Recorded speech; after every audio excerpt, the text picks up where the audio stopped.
Magandang umaga po sa ating lahat, mga kapatid. Purihin po ang Panginoon dahil muli naman po tayong nagkasama-sama upang purihin at dakilain ang ating Diyos. Nihiling ko po ang bawat isa ay tumayo. Ganun din, isang mapagpalang araw po sa ating mga kapatid na nasa kanilang mga tahanan at nasa iba't ibang lugar na kung saan ay kasabay po nating sumasamba sa ating Panginoon.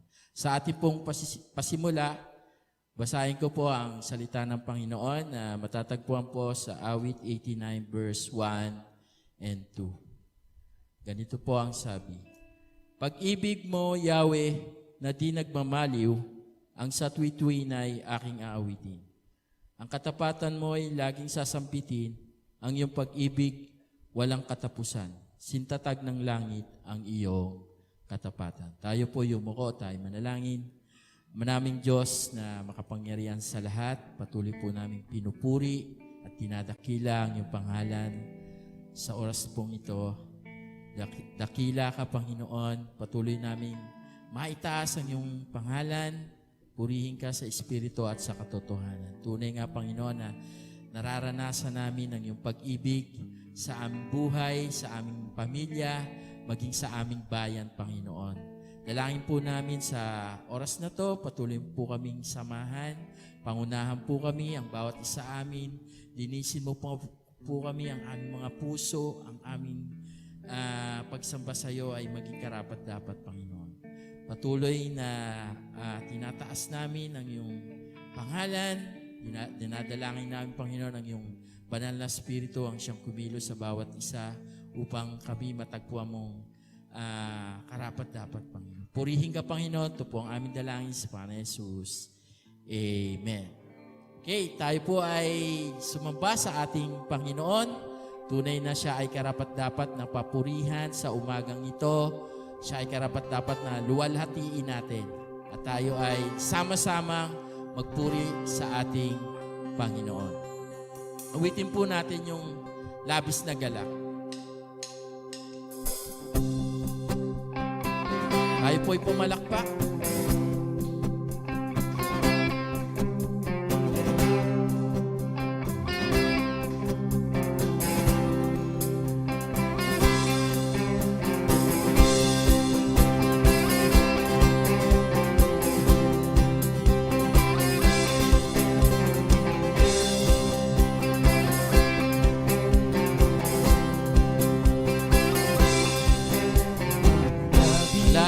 O Diyos, sa'yo aawit. Kay papurihan sa kalangitan. Mga labi ko, O Diyos, sa'yo aawit. Ika'y papurihan sa kalangitan.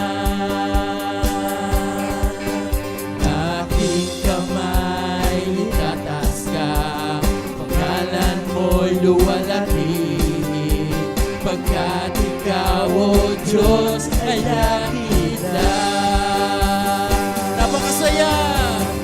Napakasaya magbigay papuri. Labis na galak nararamdaman.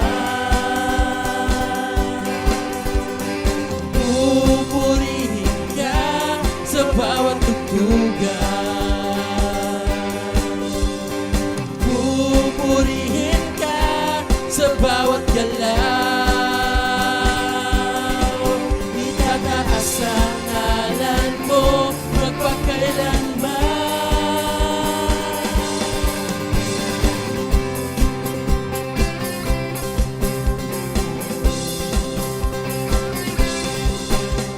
sa taglay mong lakas, O Diyos, purihin ka.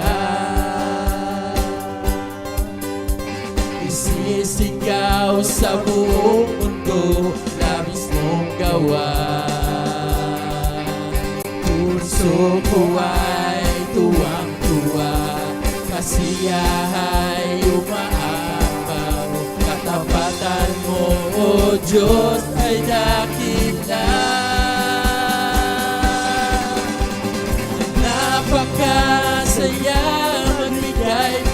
papuri.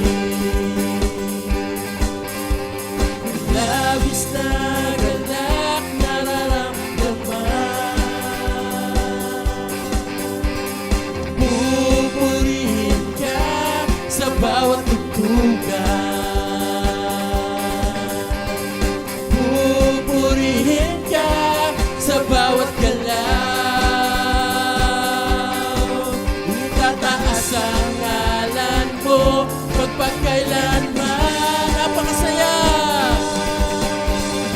napakasaya magbigay papuri. Labis na galak nararamdaman, pupurihin ka sa bawat tugtugan, pupurihin ka sa bawat galaw. Itataas ang ngalan mo magpagkailanman.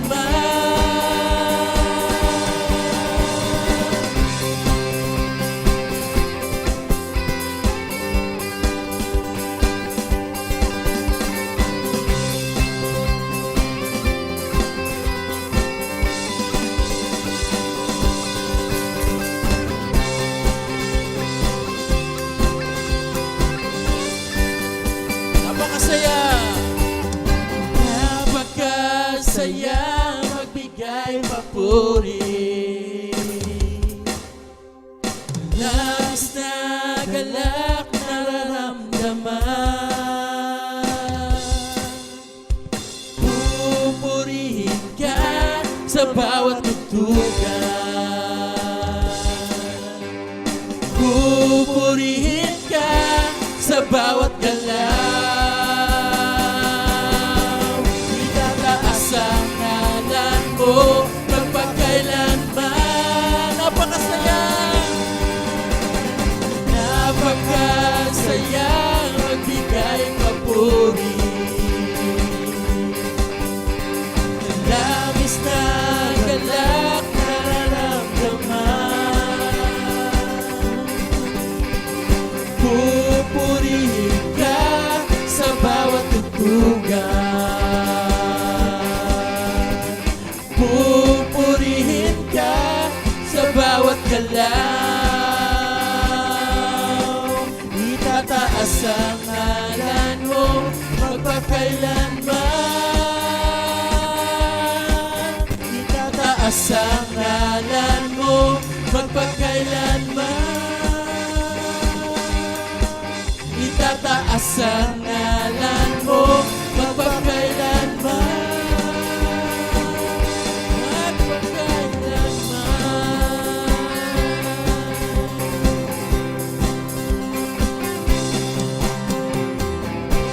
Amen. Tunay nga na napakasarap magpuri sa ating Panginoon.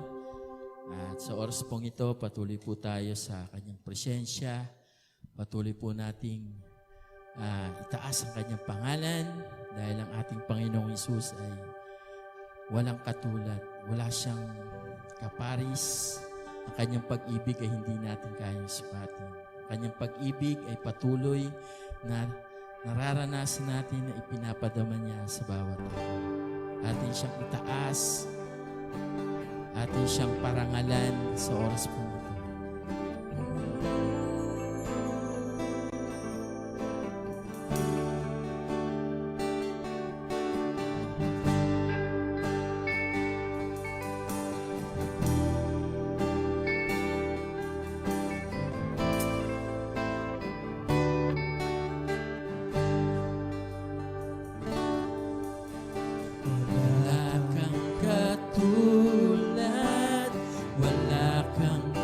katulad, wala kang katulad, O Diyos. Sa iyong pag-ibig at kapangyarihan, wala kang katulad, O Diyos. Wala kang katulad, wala kang katulad. katulad, wala kang katulad, O Diyos. Sa iyong pag-ibig at kapangyarihan, wala kang katulad, O Diyos.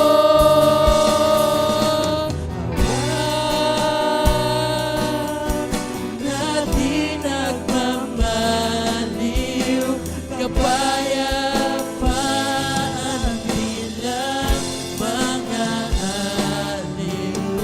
Sa iyong biyaya at kalwalhatian, wala kang katulad, O Diyos. Wala kang katulad, Panginoon. Wala kang katulad, wala kang katulad, wala kang katulad, O Diyos.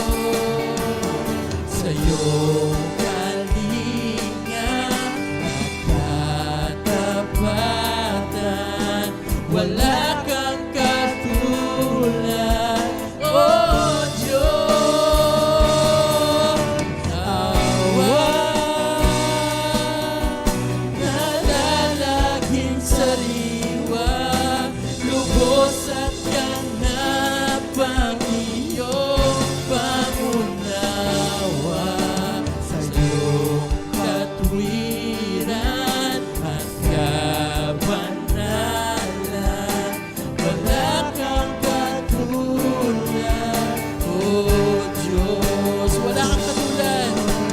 Wala kang katulad, wala kang katulad, wala kang katulad, O Diyos. Sa iyong pangako at kabutihan, wala kang katulad, O Diyos. Galang na di napaparang, pumapawi ng lahat kong agamara. Sa iyo ang papuri at karangalan, wala kang katulad, O Diyos. Tunay nga, Panginoon, na pinupuri ka namin sa oras na ito. Tuloy namin dinadakila ang iyong pangalan dahil marapat ka, Panginoon, na sambahin, Panginoon, sa umagang ito. Ang bawat isa po sa amin, patuloy namin tinataas, kinikilala ang Diyos ng aming buhay, Panginoon. Purihin ka, Panginoong Jesus, purihin ka. Galang na di napaparang, pumapawi ng lahat kong agam-agam. Sa iyo ang papuri at karangalan, wala kang katulad, O Diyos. Galang na di napaparang, pumapawi ng lahat kong agam-agam. Sa iyo ang papuri at karangalan, wala kang katulad, wala kang katulad, wala kang katulad, O Diyos.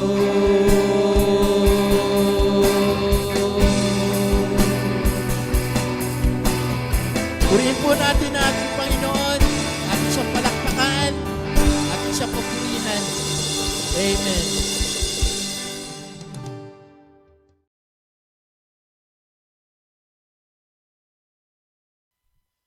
Sa buwan po ng mga nakalipas ay pinag-aralan po natin ang buhay po ng mga heroes of faith, no? Ang mga taong kinilala dahil po sa kanilang pananampalataya. At sila po yung mga maituturing na pwede po nating maging modelo kung paano po mamumuhay ng may pananampalataya. At sa umagang ito, nais ko pong magsalita, no, sa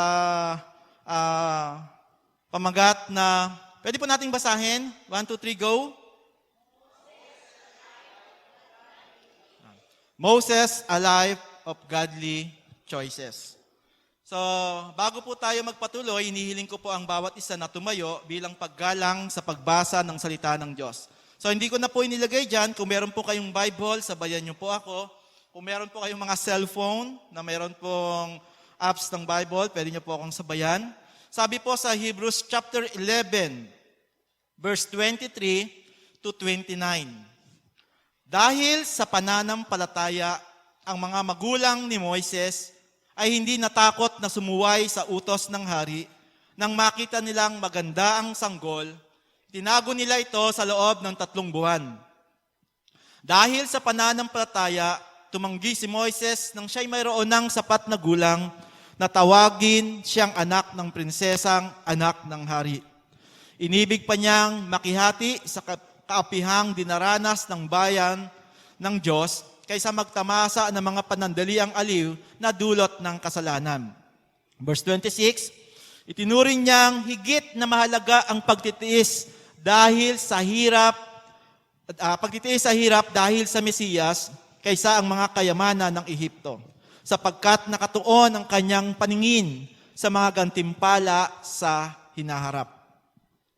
Pananampalataya din ang nag-udyok kay Moises na lisanin ang Ehipto nang hindi natatakot sa galit ng hari. Matatag ang kanyang kalooban sapagkat para niyang nakita ang Diyos. Dahil din sa pananampalataya, itinatag niya ang Pasko at inuutos sa mga Israelita na pahiran ng dugo ang pintuan ng kanilang mga bahay upang huwag patayin ng anghel na mamumuksa ang kanilang mga panganay.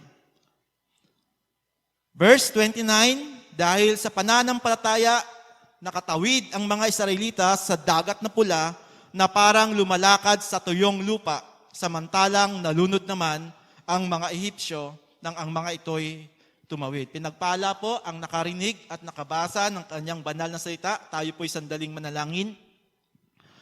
Amang banal, maraming salamat po na minsan pa binigyan mo kami ng pagkakataon upang sama-samang magpuri at sumamba sa iyo pong banal na pangalan. Hinihiling po namin, Ama, sa pangalan po ng iyong anak ni Jesus. Ikaw po ang patuloy na mangusap sa puso ng bawat isa sa amin. Natanman pong gawa ng kaaway na aagaw po sa iyong salita, ay hindi po namin, Ama, pinapayagan sa pangalan mo, Panginoong Jesus. Salamat po, o aming Diyos. Pinupuri ka namin, sinasamba ka namin, niluluwalhati namin ng iyong pong banal na pangalan. Ito po ang aming panalangin sa pangalan ni Jesus. Amen. Amen. Makakaupo na po ang lahat.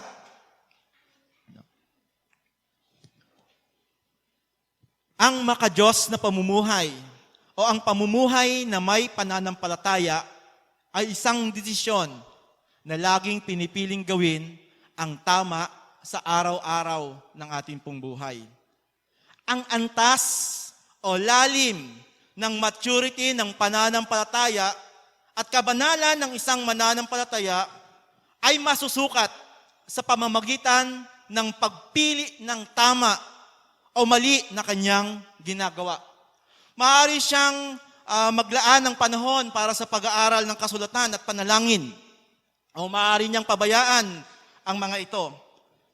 Maaari siyang magdesisyon na kumita ng maraming pera at maging sikat o prestigiyoso. Kapalit nito, mapapabayaan ng pamilya at ministeryo. O maaaring maging prioridad niya ang pamilya at ministeryo. Si Moises po isa sa the best na kinilala sa pamumuhay na makadiyos o namumuhay sa pananampalataya. Nauunawaan niya kung gaano kahalaga ang makadiyos na pagpili at tamang mga desisyon. Dahil buong buhay niya, pinaalam sa kanya ng Diyos ang kanyang plano at nabuhay siya ayon sa kagustuhan ng Diyos. Dahil sa mga pangyayaring naganap sa bundok ng Sinai na mababasa po natin sa Exodus chapter 20 to chapter 40 at Deuteronomy chapter 4 to chapter 30, si Moises ay palaging nauugnay sa batas ng Diyos. Hanggang sa ang nakasulat na batas ng Diyos ay karaniwang tinatawag na batas ni Moises. Ganap na iniuugnay ng mga Orthodox Judaism si Moises sa lahat ng mga utos, ritual at mga seremonya ng lumang tipan. Moises is one of the greatest examples of how to exercise one's faith by consistently choosing God's way over the world. Bago po siya naging isang Moises, na walang ibang ginagawa kundi piliin ang godly sa kanyang buhay, ginapit po ng Diyos ang kanyang mga magulang upang si Moises po ay maging isang godly person. So hindi po dahil si Moises ay godly person, nangyari lang ito ng biglaan. And that is because of his parents. Makikita natin sa Hebrews chapter 11 verse 23, dahil sa pananampalataya, ang mga magulang ni Moises ay hindi natakot sumuway sa utos ng hari.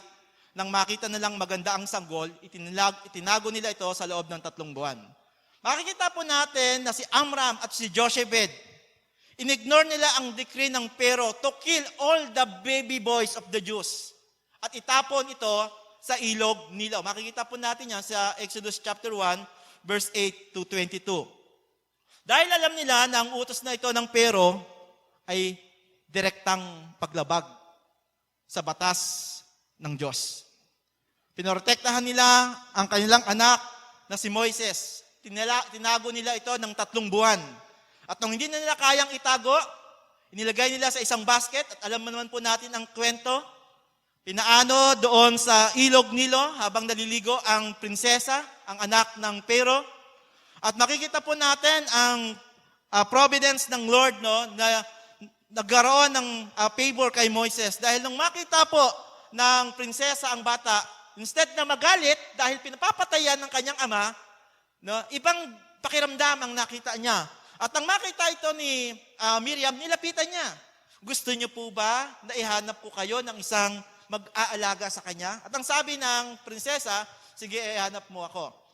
At makikita natin sa Biblia na ang kanyang inang si Jochebed ang nag-alaga sa kanya. Mismong ang kanyang nanay. Dahil sa pag-aalala ng mga magulang kay Moises, no, at igit pa sa katotohanan siya isang magandang bata, makikita natin sa Gawa, chapter 7, verse 20, sinabi ni Esteban sa mga Sanhedrin, si Moises ay kaibig-ibig sa paningin ng Diyos. Sa English po, Moises was lovely in the sight of God. Maliwanag na alam ng ama at ina ni Moises ang paglingap ng Diyos sa kanilang anak. Kaya't tinutulan nila ang utos ng hari at ginawa ang lahat ng kanilang makakaya, anuman ang kahihitnan, upang protektahan at iligtas ang kanilang anak. Hindi natin alam kung gaano kalaki, no? Hindi natin alam kung gaano kalaki ang alam nila tungkol sa plano ng Diyos para kay Moises. Ngunit maliwanag na sapat na ang nalalaman nila upang mapagtanto na nais ng Panginoon na iligtas si Moises para sa isang gawain o espesyal na misyon. Ang ina ni Moises na si Jochebed ay hindi lamang po nag-alaga sa kanya, ngunit tinuruan din siya ng mga pangako ng Panginoon sa Israel, na ang Israel ay piniling bayan ng Diyos at magmamana ng lupang pangako at magiging isang dakilang bansa na kung saan ay pagpapalain ng Diyos dahil sa pangako sa kanilang ninunong si Abraham. Na mababasa po natin sa Genesis chapter 12, verse 1 to 3. Maaaring ibinigay din sa kanya ang messianic hope na mismong sa bansang Israel magmumula ang tagapagligtas. Na mababasa din po natin sa Genesis chapter 3, verse 15. Ang mga pangakong iyon at iba pang dakilang katotohanan ng Diyos ay naitanim sa puso at isipan ni Moises upang maging matatag at matibay sa pananampalataya. Katangian na tataglayin niya sa kanyang buong buhay. Ang pananampalataya ni Amram at Jochebed na naipasa kay Moises ang humubog sa kanya upang maging godly ang kanyang desisyon nang siya ay nasa hustong gulang na. Pinili niyang tanggihan ang mga impluwensya ng mundo at sa halip ay pinahintulutan ng Panginoon na hubugin siya bilang isang makadiyos na pinuno na maaring gumabay sa mga Israelita palabas ng Ehipto patungo sa lupang pangako. Sa mga nanay, mga tatay, kung nais po nating maging godly ang ating mga anak, hindi po ang simbahan ang magtuturo sa kanila. Tungkulin po ng magulang na ituro sa kanila ang pagiging godly. Sapagkat sa loob ng tahanan, nagsisimula ang pag-aaral patungkol sa salita ng Diyos. So makita po natin yan, si Jochebed at si Amram. Sila po ay ginamit ng Diyos upang si Moises ay maging isang godly. So Moses chose to live a godly life in spite of the temptations he faced to choose the opposite. What are the choices he made to pursue a godly life? What are the choices we need to make so we can live a godly life like Moses? Una, pakibasa nga po natin. Reject worldly influence. So unang bagay po, no? For us, no, to be godly, we need to reject the world's influence. Makita po natin yan sa verse 24 to 25 na binasa po natin kanina. So ano po yung worldly influence? Makita po natin na una po sa buhay niya, sige kuya, diretso mo na. Yan. Reject the world's influence. Una, prestige.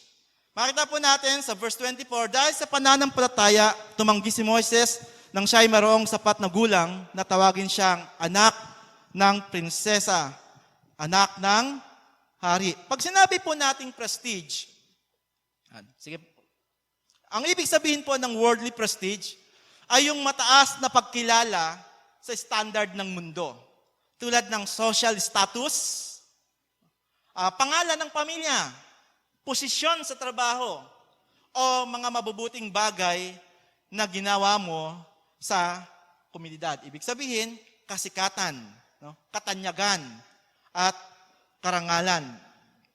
Pansinin po natin, nabuhay si Moises ng 40 taon bilang isang prinsipe sa Ehipto. Ilang taon po siyang nabuhay sa kaharian ng Ehipto? 40 taon. No? Ang Ehipto po ang pinakamakapangyarihang bansa noong araw.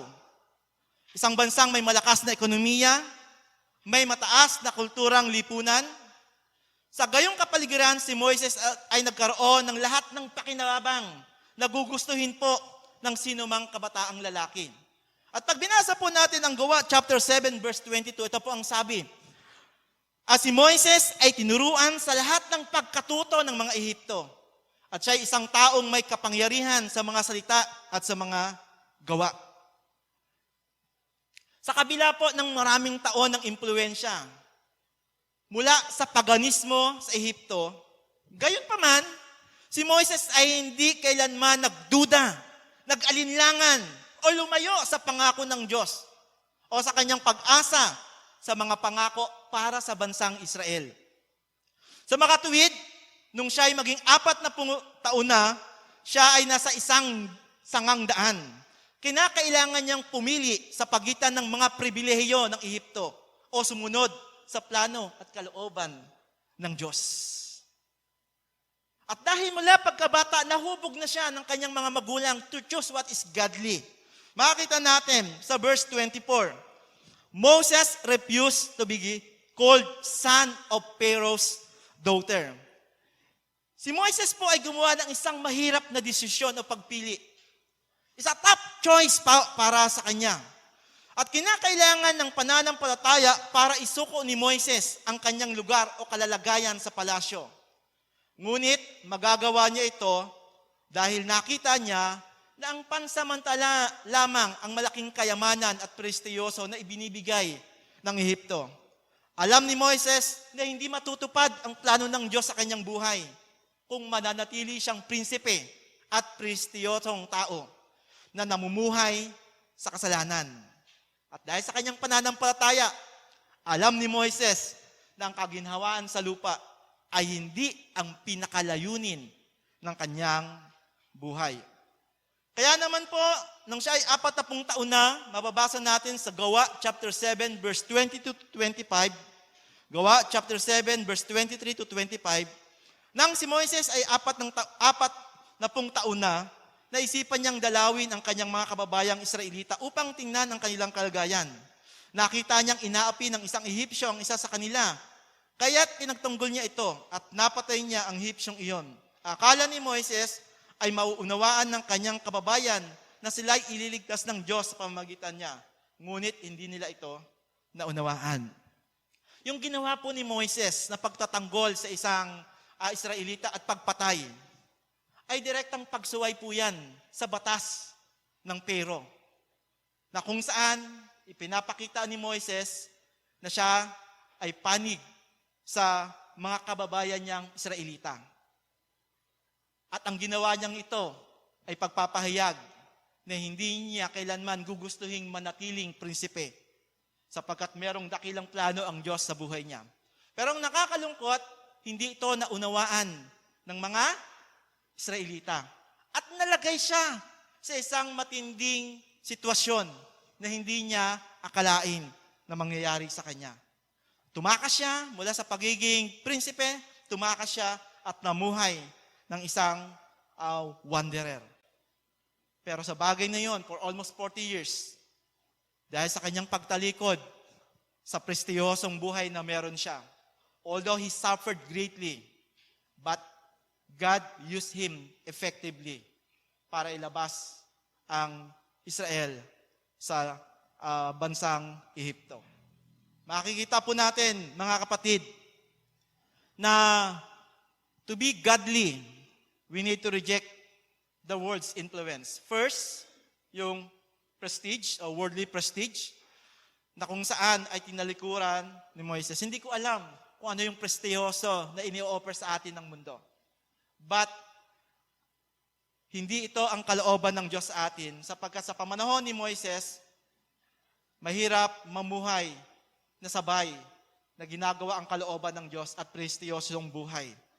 Kaya naman po, makikita natin na kailangan po nating layuan ang ini-offer po ng sanlibutan. Meron din pong isang lingkod ng Diyos sa panahon po ng 18th century. Ito po si C.T. Studd, no? Si Charles Thomas Studd. Isa siyang cricketer. No? Pag cricketer po, isang player po siya. Pinapanood ko siya para siyang baseball pero malapad po yung kanilang ginagamit na bat. Siya po ay naging captain ng kanilang pong team noong 1879. At ang kanyang mga magulang po ay nakakilala sa pamamagitan po ng pangangaral ni Dwight L. Moody. Dinala niya ang kanyang mga anak at nakikinig sila, pero sa mga panahong iyon, hindi pa po lubusan talagang nauunawaan ng kanyang mga anak ang tungkol kay Kristo. So nung nakakilala po ang kanyang tatay, ang ginawa po ng kanyang ama, pinagamit niya ang kanilang tahanan upang maging venue sa pangangaral po ng salita ng Diyos. So tinatawag niya yung kanyang mga kaibigan, mga kilala, at yung bahay nila ang ginagamit upang maipangaral ang salita ng Diyos. So tumatawag siya ng mga mangangaral, ng mga evangelist, at doon niya pinatitira upang magamit ang kanilang tahanan. At dahil dito, ay nakakilala po ang anak niyang tatlong anak niya. Kasama na po rito si Charles Studd. Ang bagay po na ito ay nagdala sa kanya upang maunawaan niya ang salita ng Diyos. Subalit dahil sa kanyang katanyagan bilang isang cricket player, ay unti-unting nalamig ang kanyang pag-ibig sa Diyos at ito po ay napalitan ng pag-ibig sa sanlibutan. Ikaw nga naman, sikat ka nga naman, no? So nawala na yung kanyang passion sa Diyos. Buwan ng Nobyembre 1884, nang ang kanyang kapatid na si George ay nagkasakit ng gusto at naghihingalo. Pinaniniwalaang malapit ng mamatay, no? Ng panahon na iyon. Habang nagbabantay po siya sa tabi ng kama sa kanilang tahanan sa London, napagtanto ni C.T. Studd kung gaano siya naakit ng karangalan, kayamanan, at kasiyahan ng mundo. He was confronted by the question, what is all the fame and flattery worth when a man comes to face eternity? He was confronted by the question, what is all the fame and flattery worth when a man comes to face eternity? At inadmit po niya sa kanyang buhay, for almost 6 years po ng buhay niya, hindi siya naging masaya bilang isang backslider Christian. As a result of the experience, he stated, I know that cricket would not last, and honor would not last, and nothing in this world would last, but it was worthwhile living for the world to come. For C.T. Studd, those future years were to see him giving away his family inheritance to help the work of George Mueller, Dwight L. Moody, Dr. Barnardo, and others, in spending 10 years in China, where he suffered great hardship to reach remote areas where the gospel had never been heard before. Bumalik po siya sa England, binisita po niya, o inimbita po siya sa Amerika, at ang kanyang kapatid na si Kinaston ay nag-arrange po ng mga meetings para po sa isang gawain na nagdulot po ng pagbabago sa mga estudyante.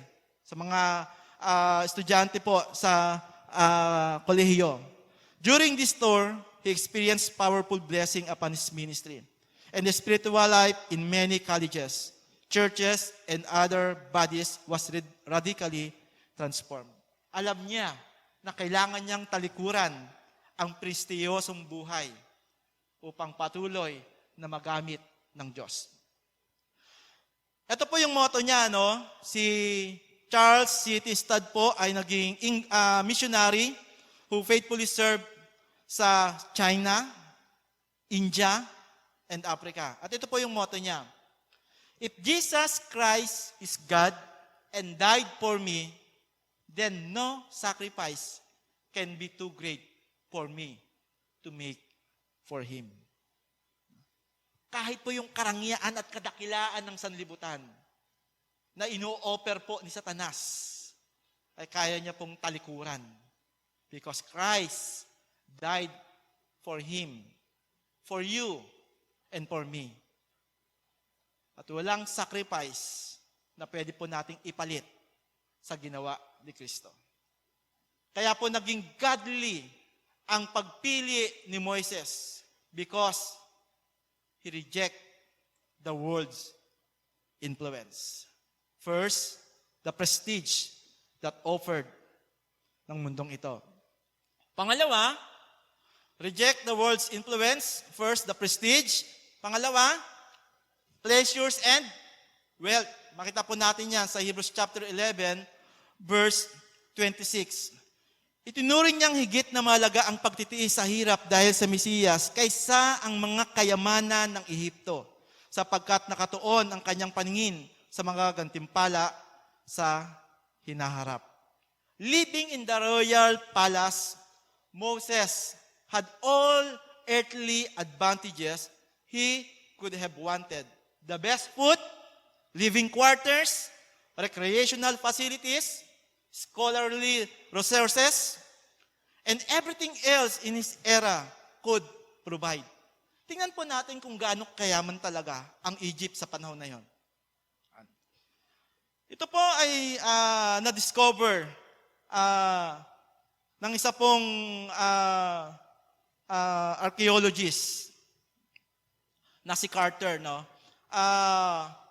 1333 BCE, a 9-year-old was crowned king. More than 3,000 years later, the infamous tomb of Tutankhamun would be discovered by American Egyptologist Howard Carter on November 4, 1922. Ito po yung golden casket.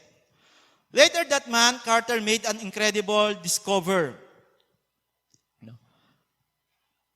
explorer has just uncovered riches of Egypt treasures, noted that not only had a scientific find been unearthed, but one of the extreme value. The article in the Boston Sunday Post believed the treasures to be worth a whopping $15 million. That's close to 250 million in 2021. Ayon po yan sa newspaper archives sa Washington, D.C. At pinaniniwalaan na ito po ay naganap after po, itong King Tut's tomb na to, ay nangyari after Moses era. So ganun po katindi o gayaman ang bansang Ehipto. Those material comforts were not sinful. Ulitin ko po Those material comforts were not simple per se. Sapagkat kung titingnan po natin ang buhay po ni Joseph, na nakaranas din po ng mga hirap sa buhay, na-enjoy niya po yung buhay sa palasyo. Samantalang sinusunod niya ang kalooban ng Diyos. So makikita po natin, God can bless you and can get those material riches kahit po sa panahon na ikaw ay sumusunod sa Panginoon. Pero, para kay Moises, isang kasalanan ang manatili sa palasyo dahil alam niyang tinatawag siya ng Diyos na umalis at maglingkod sa bayan ng Israel. Kaya napaharap si Moises sa isang pagpipilian. Maaari niyang sundin ang panawagan ng Diyos o hindi sumunod at tamasahin ang kaginhawaan ng palasyo ng hari. Subalit pinili niya ang makadiyos na pagpili, ang katalikuran, ang kaligayang ibinibigay ng sanlibutan. Imagine, yung yaman, yung prestige, yung pleasure na kayang ibigay ng Ehipto. Lahat po yan nagawa niyang tanggihan dahil po sa pananampalataya niya sa Diyos. At sa verse 26 po ng chapter 11, itinuturing niyang higit na mahalaga ang pagtitiis sa hirap dahil sa Mesiyas kaysa ang mga kayamanan ng Ehipto. Imagine, mas pinili po niya o mas mahalaga sa kanya ang pagtitiis ng hirap dahil kay Kristo kaysa sa kayamanan ng sanlibutan. Si Moises ay handang magdusa alang-alang sa Mesiyas. Bagamat hindi personal na nakilala ni Moises si Jesucristo, si Moises ay nagdusa para sa kapakanan ng paggawa ng kalooban ng Diyos at para sa kapakanan ng pagpapahayag ng paraan ng pagtubos ng Diyos sa mga Hebreo. Kaya ang talatang ito ay nagsasalita tungkol sa pagdurusa ni Moises para sa kapakanan ng Mesiyas. Mababasa natin ang labis na paghihirap na naranasan ni Moises at ang sobrang pagtitiis sa ugali ng mga Israelita na walang ginawa kundi magreklamo, magrebelde, subalit buong puso niya pong natanggap ito sapagkat alam niyang ito ang ipinagagawa sa kanya ng Diyos. Mas masarap ang magtiis ng hirap na sumusunod sa kalooban ng Diyos kaysa magtamasa ng kayamanan ng Ehipto na puno ng bagabag ang kanyang kalooban. Verse 26, ang sabi din po, verse 26b, sapagkat nakatuon ang kanyang paningin sa mga gantimpala sa hinaharap. True wealth is eternal. Para sa kanya, walang maikukumpara sa kayamanang ibibigay ng Diyos. At alam po naman natin kung ano ang eternal wealth na yan. Ano po yan? Ang buhay na walang hanggan na libreng ipinagkakaloob ng Diyos. Kaya ano po yung paalala sa atin? Never compromise your eternal wealth for earthly gain wealth. Kaya lagi pong sinasabi ni Charles Todd, ano ang mapapakinabang ng isang tao makamtan man niya ang kayaman ng sanlibutan? Mapahamak naman ang kanyang kaluluwa sa impyerno. So the book of Hebrews has critical message for earth-loving Christian. Don't forfeit eternal rewards for temporary benefits. Tandaan po natin ito. If it is against the will of God, we need to reject worldly prestige, worldly pleasure and wealth, to live a godly life. Itin ko po, if it is against the will of God, we need to reject worldly prestige, worldly pleasure and wealth to live a godly life. Pangalawa, what are the choices we need to make so we can live a godly life like Moises? Ano po yung pangalawa? Pakibasa nga po natin. To live a godly life, we need God's influence. Ulitin ko po. To live a godly life, we need God's influence. Makikita po natin yan sa verse 28 to 29. Sa una, sige, diretso muna kuya, ulitin naman natin yan. Accept God's influence, yung promise of salvation. Sa verse 28, dahil din sa pananampalataya, tinatag niya ang Pasko at iniutos sa mga Israelita na pahiran ng dugo ang pintuan ng kailang mga bahay upang huwag patayin ng anghel na mamumuksa ang kanilang mga panganay. Moses' faith encouraged him to be God's spokesman to the Hebrews. Through this faith, Moses commanded the people of Israel to keep the Passover. The feast of the Passover was to be an annual holiday in honor of the night when the Lord passed over the homes of the Israelites. Siguro alam po natin yung kwento ng insidente ito ay naganap. Ito ang pinakahuling serye ng mga salot na sumira sa Ehipto. Sinunod ng mga Hebreo ang mga tagubilin ng Diyos na ibinigay sa pamamagitan ni Moises. Anong gagawin nila? Magwiwisik ng dugo sa mga pose ng pinto upang hindi patayin ng anghel ng kamatayan ang kailang mga panganay na anak.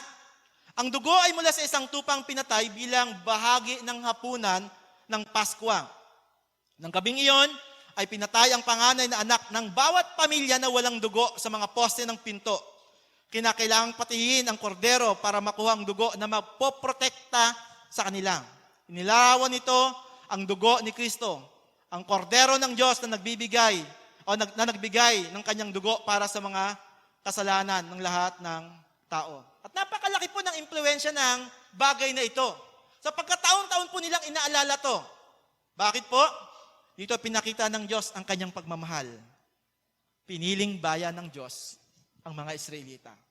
At ang kanilang kasalanan ay patuloy na nililinis ng Diyos sa pamamagitan ng bagay na kanilang ginawa. At kung ito po ay mahalaga at nagbigay sa kanila ng impluwensya, ano naman po ang impluwensya nito sa buhay mo? Paalala po sa atin kung gaano ka kamahal ng Diyos. Kung bakit ka iniligtas ng Diyos. At patuloy kang pinapatawad sa iyong kasalanan. Kaya naman po mga kapatid, dapat ito ang nagtutulak sa atin upang mamuhay ng tama sa paningin ng Diyos. Bakit po? Binayaran niya ang iyong kasalanan. Iniligtas ka pa niya. Kapag titingnan natin ang ating sarili, dapat ba ako iligtas ng Diyos at namatay si Kristo para sa akin? Ang lagi nating sagot, ano po? Ano po ang sagot natin? Hindi. Walang karapat-dapat sa Diyos. Pero dahil sa sobrang pagmamahal ng Diyos, ginawa niya ito para po tayo ay magkaroon ng kaligtasan. Hindi po ba sapat na impluwensya ng Diyos yan sa buhay natin? Na ikaw na makasalanan ay pupunta sa kaharian ng Diyos dahil sa kanyang pagmamahal na ginawa at pinakita doon sa krus ng Kalbaryo. So unang bagay po, this influence us, the promise of salvation. Pangalawa, promise of deliverance. Makita po natin yan sa verse 29. No? Na binasa ko po kanina. So, when you are trapped by circumstances, trust in God's deliverance. Bakit po? Tulad ng mga Israelita, na-trap sila. Hindi sila maka-move on forward kasi may dagat. Hindi sila maka-move on backward kasi may mga Ehipto na gusto silang salakayin at ibalik sa kanilang bansa. So, how did the people of Israel cross the Red Sea? By faith, not by natural ability, no, or sheer luck, no, but by faith, by trusting in God's deliverance. Mga kapatid, kung atin pong titingnan, ang mga Israelita po, no, naunawaan po nila kung ano po yung bagay na ito sa kanila pong mga buhay. Naramdaman po nila kung paano po makulong, no? O matrap sa isang sitwasyon na wala ng daan o wala ng paraan. At nang umalis pa ang mga Israelita, alam natin ang pinakamadaling daan sana ay yung ruta mula sa Ehipto hanggang Kanaan. Pero hindi sila pinayagan ng Diyos kasi nga mga dadaanan nila roon ay mga Pilisteo, mga mandirigma. So ang Diyos, hindi sila pinadaan doon sapagkat kapag napalaban sila ay maaari silang bumalik. Ayon nga sa pag-aaral, parang 1 week o 14 days lang, nandun na dapat sila sa lupang pangako. Pero pinahintulot ng Diyos na sila ay dumaan sa dagat na pula. At yung pangamba, yung takot sa sitwasyon na parang wala na silang magagawa, makikita natin na sila po ay nabalot ng takot. Pero makikita po natin na ang Diyos po ay may dakilang plano para po sa kanilang buhay. Bagamat wala na silang ibang paraan para makaligtas sa kamay ng Paraon. So kung ikaw po ang Israelita, isa sa mga Israelita, anong gagawin mo kapag nagkulong ka sa mga pangyayari, sa isang sitwasyon na wala ng pag-asa, wala ng paraan? Ano po yung gustong ipaalala sa atin ng Lord? At nagbibigay po sa atin ng impluensya na lalong magtiwala sa Diyos. Magtiwala po sa pagliligtas ng Diyos. God can make a way when there is no way. Ulitin ko po. God can make a way when there is no way. Nasa sitwasyon ka ba ngayon na trap? Wala nang paraan, wala nang pag-asa. Ano sinasabi ng Biblia? God can make a way when there is no way. Exodus chapter 14, verse 13 to 14. Sumagot si Moises, lakasan ninyo ang inyong loob. Huwag kayong matakot. Tingnan ninyo kung paano ko kayo ligtas ngayon. Ngayon ni Yahweh, hindi na nyo muling makikita ang mga Ehipsyong iyan. Ipagtatanggol kayo ni Yahweh. No? Pareho pong binibigyang diin ng aklat ng Exodus sa Lumang Tipan at ng aklat ng mga Hebreo sa Bagong Tipan ang katotohanang tumawid ang mga Israelita sa dagat na pula sa tuyong lupa. At ito po ay isang himala. Ulitin ko po. Ang aklat po ng Exodus at Hebrews, binibigyang diin na ang mga Israelita ay lumakad sa tuyong lupa doon sa dagat ng dambo. At ito po ay isang himala. Ang Diyos po natin ay hindi nagbabago. God still performs miracles today. And God can make a way today even when there is no way. That's good news when you are trapped by your circumstances. God will make a way when there is no way. Sino po yung nakakaalam ng kanta ni Dong Moen? God will make a way when there seems to be no way. Alam niyo po yung kanta na yon? Imagine, no, pag binabasa mo to, ito ay hango sa aklat po ng Exodus, no, kung titingnan natin. Ang sabi po ron, no, God will make a way when there seems to be no way. He works in ways we cannot see. He will make a way for me. He will be your God, your guide, hold you close to His side with love and strength for each new day. He will make a way. He will make a way. Sabi mo nga po sa katabi mo, trap ka na ba ngayon? God will make a way. Yan. God will make a way. At ito po yung katotohanan na dapat po na humihikayat sa atin. Na kahit sa kabila ng kagipitan na ating nararanasan, nakikita natin ang pagkilos ng Diyos sa atin pong mga buhay. At ito ang dahilan kung bakit po tayo lubos na nagtitiwala sa Diyos. So sabi po ng isang quotation, no, biblicalchristianity.com, faith doesn't exempt us from difficulties. The storms of life come to every person, but God will not allow a storm unless He has a divine purpose for it. Meron ka bang storms ngayon? Yan. May purpose po ang Diyos dyan. Meron pong dakilang plano ang Diyos dyan. And last, po, the promise of provision. So, promise of salvation, promise of deliverance, and the last is the promise of tinatawag po nating provision. At makikita po natin sa Deuteronomy chapter 8, verse 2 to 4, ang sabi po ng Bible, alalahanin niyo kung paano niya kayo pinatnubayan sa ilang sa loob ng 40 taon. Upang matuto kayong magpakumbaba. Sinubok niya kayo kung susundin ninyo siya. Sige kuya. Tinuruan niya nga kayong magpakumbaba, ginutom niya kayo, bago binigyan ng mana, isang pagkain hindi niyo kilala, ni ng inyong mga ninuno. Ginawa niya ito upang ipaunawa sa inyo na ang tao hindi lamang sa tinapay na bubuhay, kundi sa bawat salitang namumula sa bibig ni Yahweh. Sa loob ng 40 taon, hindi nasira ang inyong kasuotan, ni hindi namaga ang inyong mga paa sa kalalakad. No? For 40 years, God provided everything they need. Ito ay dapat isang dahilan upang lubos silang manampalataya sa Diyos na hindi ginawa ng unang henerasyon. Ano ginawa ng unang henerasyon? Nagrereklamo, walang tubig, walang makain, walang karne. Anong ginawa ng Diyos sa kanila? Pinarusahan sila at hindi sila nakapasok sa lupang pangako. Himala kaya. Imagine, millions of Israelites, saan ka kukuha ng tubig pang inom? Nasa disyerto kayo. Hindi pa, ito na dapat yung nagbibigay sa kanila ng impluensya na talagang magtiwala sa Diyos. Saan sila kakuha ng pagkain? For 40 years, nasa ilang sila. Gano'ng pakakainin? Milyon. Panggatong na lang kung sila'y magluluto. Wala pa namang kalandon na electric gas. Imagine saan sila kukuha ng milyon na tonelada para magamit na sa pagluluto. And that is because God is a sovereign provider. Makikita po natin yan. Kaya naman po, natuto ang ikalawang henerasyon. Makikita po natin na sinabi nila kay Moises, no, susunod kami kay Joshua, no, susunod kami sa kung ano ang sinasabi mo at dapat patayin ang hindi susunod sa utos ni Yahweh. Makikita po natin na nakapasok sila sa lupang pangako.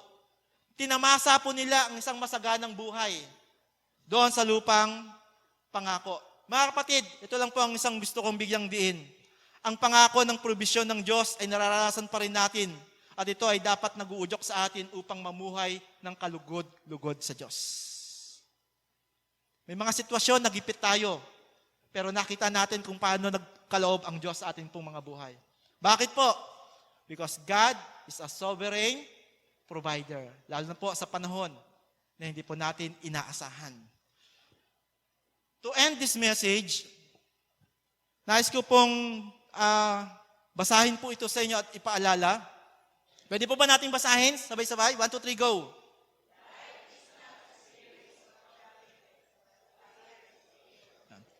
Life is not a series of chances, but a series of choices. Araw-araw po, tayo ay naharap sa pagdesisyon o pagdidesisyon kung ano ang dapat piliin natin sa buhay natin.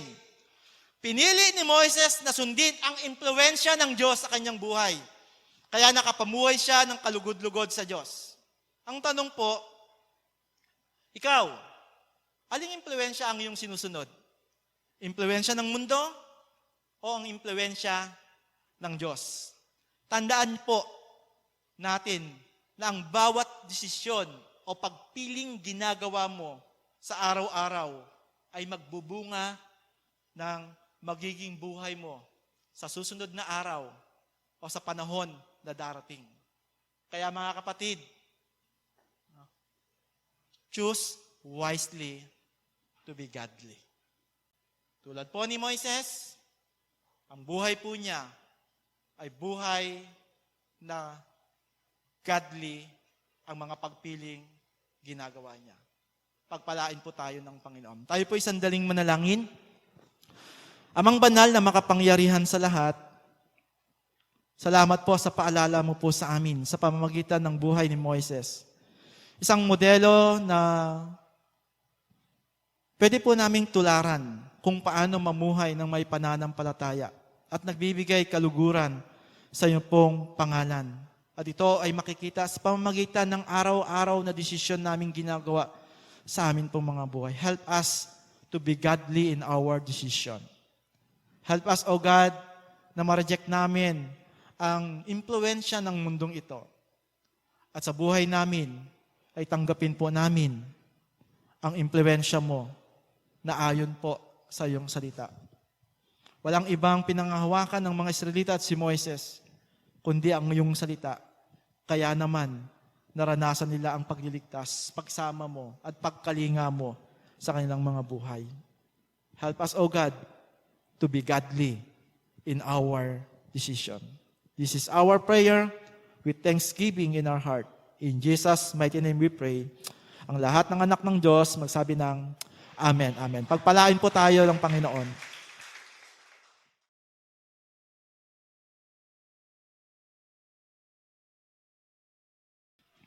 Tayo po'y manalangin, kabanal-banalang Diyos, pinupuri ka namin, sinasamba ka namin, tunay po na wala kang katulad. Tulad po ng mensaheng amin pong narinig, ang impluensya po ng mundo ay sobrang lakas at inahatak ang iyo pong mga anak na talagang makontrol ng mundong ito dahil sa karangyaan, kayamanan, kasiyahan na pinagkakaloob ng mundong ito. Help us, O God, to be godly in our daily decision. Dalangin po namin na ang iyong pong impluensya ang siya lamang pong maghari at mangibabaw sa amin pong mga buhay. Continue to bless your children, O God. Ano man ang kanilang mga pinagkakakitaan, pinagkukunan ng kanilang kabubuhay, sa pangalan mo, Panginoong Hesus, hinihiling po namin ang patuloy na favor mo, pagpapala mo, ang maranasan po ng iyong mga anak. Sapagkat ikaw ang amin pong sovereign provider na even sa panahon ng kagipitan ang gumagawa at kumikilos upang abutin ang amin pong pangangailangan. Kaya patuloy ka naming pinupuri at sinasamba, Ama. Sa amin pong paghihiwalay, Lord, patuloy na ikaw po ang manguna magsumama sa amin pong buhay. Purihin ka, Ama, pong aming panalangin sa pangalan ni Jesus. Amen. Ang Ama ay papurihan, Anak, Espiritong Banal, ng mga taong nilalang, at ng tanan sa kalangitan. Amen. Ang patuloy na pag-ibig ng Amang makapangyarihan sa lahat, ang patuloy nating maranasan sa ating mga buhay, ang pagliligtas ng Panginoong Jesucristo laban sa anumang kasalanan at kadiliman, ay patuloy nating maranasan ang kanyang pangunguna sa araw-araw ng ating pong buhay. Gayun din, ang patnubay, pangunguna ng banal na Espiritu, ang siyang mangibabaw at kumontrol sa atin sa araw-araw, mula ngayon at magpakailanman. Sa pangalan ng Ama, ng Anak, at ng Espiritu Santo. Amen.